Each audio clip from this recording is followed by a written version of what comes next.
이것이 인터넷의 미래다. 워싱턴 포스트가 메타버스에 대해 강조하며 언급한 대목입니다. 초월을 뜻하는 메타와 우주를 뜻하는 유니버스의 합성어인 메타버스. 간단하겐 가상현실과 증강현실의 더욱 진화한 버전이라 생각하시면 되는데요. 가상의 자아, 즉 아바타를 활용해 가상현실 속 세상을 즐기는 개념은 이전에도 있었습니다. 그러나 기존의 가상현실들과의 결정적인 차이점은 실제 현실과 비슷하게 구현된 현실 같은 세계에서 현실 같은 사회활동을 해나간다는 겁니다. 1981년부터 2010년대 초에 태어난 한국의 MZ세대에게는 하나의 큰 흐름으로 자리 잡으며 선풍적인 인기를 끌고 있는 게 이 메타버스. 이 세계에서는 가상의 부동산을 실제로 매매하기도 하고 건물도 지으며 임대료도 받습니다. 아바타용 의류 등을 만들어 판매하는 사람들도 존재하며 그 중엔 한 달에 수천만 원의 수익을 거두는 크리에이터들도 있습니다. 현재 우리나라에서 가장 핫한 메타버스 플랫폼 중 하나로는 네이버의 제페토를 들 수 있는데요. 이 서비스는 가입자만 2억 명을 보유한 세계적인 플랫폼으로 성장 중입니다. 메타버스의 세상이 눈앞까지 왔습니다. 여기서 세계적인 주목을 받고 있는 나라가 바로 우리로 실제로 한국은 메타버스를 비즈니스에 광범위하게 적용해 나가는 단계에 와 있습니다. 코로나 시국과 맞물리면서 얼마 전 국내 정당에서는 이러한 메타버스를 활용한 정치 행사를 열기도 했습니다. 오늘은 이를 다룬 로이터 통신의 기사를 가져와 봤습니다. 그 제목은 한국의 MZ세대는 메타버스로 뛰어든다. 이 로이터 기사와 더불어 추가적으로 독일 경제지의 기사를 핵심 부분만 요약해서 소개드리도록 하겠습니다.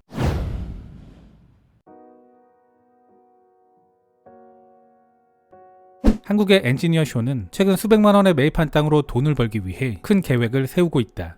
30세의 이 투자자는 로이터에 K-팝 라이브 공연과 K-드라마 상영에 적합한 건물을 지을 계획이라고 말한다. 아마도 2-3년 안에 수익성 있는 비즈니스 모델로 이어질 수 있을 겁니다.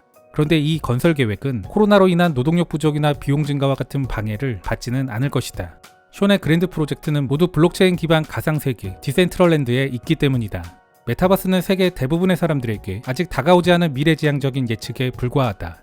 하지만 한국에서는 점점 더 현실이 되고 있다. 그들의 디지털 아바타는 게임을 하고 친구와 함께 돌아다니며 사교 모임을 주최하고 그리고 쇼핑과 파티도 한다.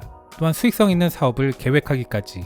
쇼의 지난 3년 동안의 시간은 플랫폼에 점차 몰입해온 과정이었다.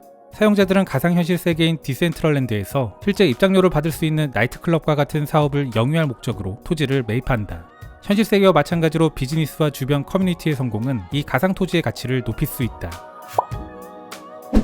한국에선 메타버스가 투자운용사, 통신회사, 심지어 한국 정부까지 모두 참여하는 플랫폼으로 자리 잡았다. 삼성자산운용은 지난 6월 말 출범시킨 삼성 글로벌 메타버스 펀드가 2021년 말까지 1,000억 원 규모의 목표액을 쉽게 달성할 수 있을 것으로 내다보고 있다. 최병균 삼성자산운용 부사장은 말한다. 팬데믹 이후 사람들이 원격으로 일하면서 메타버스에 대한 관심이 커졌습니다. 페이스북 등 글로벌 빅테크 기업들의 사업 방향이 메타버스로 전환되면서 업계에 투자 자금이 흘러들어가고 있습니다. 한국의 최대 이동통신사인 SK텔레콤은 지난 7월 시민들이 다른 아바타들과의 만남을 주최하고 참석할 수 있는 메타버스 이프렌드를 출시했다. SK텔레콤 관계자는 로이터의 다음과 같이 밝혔다. 팬데믹 시대로 인해 사회적 추세가 비대면으로 전환되면서 메타버스 서비스 수요가 급증했습니다. 매일 수천 개의 방이 생성되고 수만 명의 사용자가 새롭게 유입됩니다. SK텔레콤은 지난 5월 중순 한국 정부가 출범시킨 메타버스 얼라이언스의 일원으로 참여하고 있는데 이 메타버스 얼라이언스에는 200개 이상의 기업과 기관이 참여하고 있다. 한국 정부는 과학기술정보통신부를 중심으로 발빠르게 움직이고 있다. 한국은 2022년 국가총예산 604조 4천억 원 중 9조 3천억 원을 디지털 혁신과 메타버스 같은 신사업을 육성하는 데 측정했다. 한국인들은 특히 메타버스의 미래가 현실을 얼마나 반영할지 그리고 완전히 개발하는데 얼마나 시간이 걸릴지 확실하지 않은 상황에서도 메타버스의 매력에 빠져들고 있다. 사회문제 전문가들은 이 같은 현상을 MZ세대의 불만에서도 찾는다. MZ는 밀레니얼과 Z세대를 합성한 한국에서 만들어진 용어다. 한편 코로나19 상황이 길어지면서 한국에서는 대면의 반대를 의미하는 비대면 경제라는 영어엔 없는 신조어가 만들어지기도 했다. 지난 2020년 메타버스 관련 서적 2권을 출간해 베스트셀러를 기록한 강원대학교 산업공학과 김상균 교수는 말한다. 메타버스 광풍은 양극화에 대한 MZ세대의 슬픔과 분노를 반영합니다. 그들은 메타버스를 현실의 대안이나 대체물로 여기지 않고 자신들의 삶 일부로 받아들이고 있습니다. 그리고 한국의 2세대는 기성세대와는 다르게 태어나면서부터 IT 기기로 세상과 소통한 세대입니다. 올해 37살의 최지영 씨는 현실 세계의 부동산 가격 폭등과 규제라는 악조건 때문에 지오로케이션 기반의 플랫폼 어스2에 빠져들게 되었다. 가상부동산 투자 플랫폼 어스2상에서 서울 강남에 비싼 땅을 매입하는 데 5천만 원을 투자한 것이 최지영 씨가 현실에서 꿈꿀 수 있는 유일한 방안이었다. 그는 말한다. 생각만큼 비싸지 않아서 투자하기가 쉬웠습니다. 메타버스 플랫폼들의 견인차 역할을 하는 또 다른 존재는 예술작품과 동영상, 의복, 아바타까지 암호화폐로 구매할 수 있는 무형의 디지털 자산들이다. 디센트럴랜드는 한정된 양의 디지털 토지 또는 랜드를 대체 불가능한 디지털 토큰, 즉 NFT 형태로 판매하고 있다. 이때의 NFT는 게임 내 통화의 만화로 구입할 수 있다. 일종의 대안화폐인 마나는 한정된 암호화폐 거래소에서 실제 현금으로 구매하거나 비트코인이나 이더리움 같은 디지털 화폐로도 구매할 수 있다. 현실 세계에서와 마찬가지로 인기 지역의 토지는 다른 곳보다 훨씬 비싸다. 2017년 디센트럴랜드가 출범할 당시 각 필지당 20달러에 거래되었던 토지는 현재 수십만 달러의 거래가 이루어지고 있다. 디센트럴랜드가 발전하면서 숑과 같은 가상 토지 소유자들은 자신들의 토지에 공연장을 지어 입장료를 받는 등 다양한 상거래 방식을 활용해 돈을 벌 수 있을 것으로 믿고 있다. 핀테크 기업가 왕근일 씨는 어스투상에서 북한의 평양과 바티칸시티 그리고 이집트의 토지를 소유하고 있다. 그는 그곳들에서 관광과 교육 사업을 펼쳐 돈을 벌고자 한다. 지난해 11월에 출범한 어스투는 아직 완벽하게 자리 잡은 메타버스 플랫폼은 아니다. 즉 이러한 플랫폼에 들어간 사용자들은 도박을 걸었다는 의미이기도 하다. 어스투의 CEO 셰인 이삭은 로이터와의 인터뷰에서 다음과 같이 밝혔다. 한국인들은 자신감 측면에서 가장 능동적인 사용자들로 플랫폼에 약 910만 달러를 투자하고 있습니다. 한국인들의 뒤를 이어 미국인들이 750만 달러로 2위, 이탈리안들이 390만 달러로 3위를 기록하고 있습니다.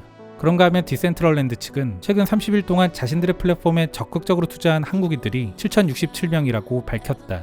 이는 미국인들 다음으로 2위의 기록이다. 디센트럴랜드의 커뮤니케이션 담당자인 데이비드 칸은 로이터에 다음과 같이 전했다. 일단 기준으로 자리 잡게 되면 사람들은 다른 곳을 찾아 떠나지 않습니다. 어스투에 가상 토지를 투자한 최 씨는 메타버스의 도사리인 함정의 위험성을 의식하면서도 흥분을 감추지 않고 있다. 관점에 따라서는 멍청한 짓이나 버블에 투자한 것이라고 비웃을 수도 있을 겁니다. 하지만 기회를 잡은 것으로 믿는 사람들도 있습니다. 메타버스 내에서도 한국인들은 부동산에 대한 관심이 무척 큽니다. 기사도 이를 집중적으로 지적하는데요. 메타버스의 긍정성과는 별도로 이런 부분들은 개인적으로 너무나도 잘 이해가 가면서도 다소 씁쓸하게 다가오는 부분이었습니다. 한편 독일어권에서 최고의 경제지로 꼽히는 한데스 블라트, 이곳에서 얼마 전 발행한 기사 제목, 바로 현실 세계와 가상 세계가 합쳐질 때 한국에서 메타버스는 현실이다. 경제지답게 한국 메타버스의 비즈니스적인 부분을 집중 조명했습니다. 온라인 세계의 차세대 대세 트렌드이자 한국에선 이미 현실이 된 메타버스. 한국에서 메타버스는 이미 완전한 주류로 자리 잡아 선거운동과 금융기관에서 사용되고 있다. 이 세계 10위 경제대국의 대형 은행과 중개인들은 가상세계에서 실제 비즈니스의 향기를 맡는다. NH투자증권은 오는 9월 말 자체 메타버스 플랫폼을 출시할 예정이다. NH 유니버스에서는 2,000명의 고객이 동시에 통신하고 서비스를 사용하며 세미나에 참석하거나 약간의 놀이를 할 수 있는 기능이 들어갈 것이다. 회사 관계자는 젊은 고객들로 인해 금융서비스 선택의 기준이 바뀔 것이라고 말한다. 한국의 경우 팬데믹이 다음 단계의 가상현실 비즈니스 모델이 시작될 수 있었던 계기가 됐다. 아울러 기사는 우리와 일본이 메타버스의 사회적 수용 측면에서 가장 앞서 있다 평가하는데요. 그러나 그 예로 든 것이 일본의 경우 가상의 스타 캐릭터와 이를 활용한 엔터 산업 이야기를 합니다.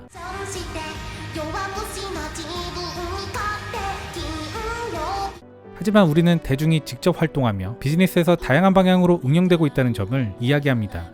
결국 기사는 능동성의 측면에서 한일과 차이가 있다는 뉘앙스를 줍니다. 메타버스, 먼 이야기처럼 느껴졌던 개념이지만 코로나로 인해 현실로 더 빠르게 다가온 것 같습니다. 우리나라는 각 개인, 기업, 정부 등 간에 이 메타버스의 세상을 하나의 기회 요인으로 보고 접근하는 양태를 보여줍니다. 부디 투기성 같은 부정적 부분은 최소화하면서 긍정적 기회의 장으로 발전해 나가길 바라봅니다.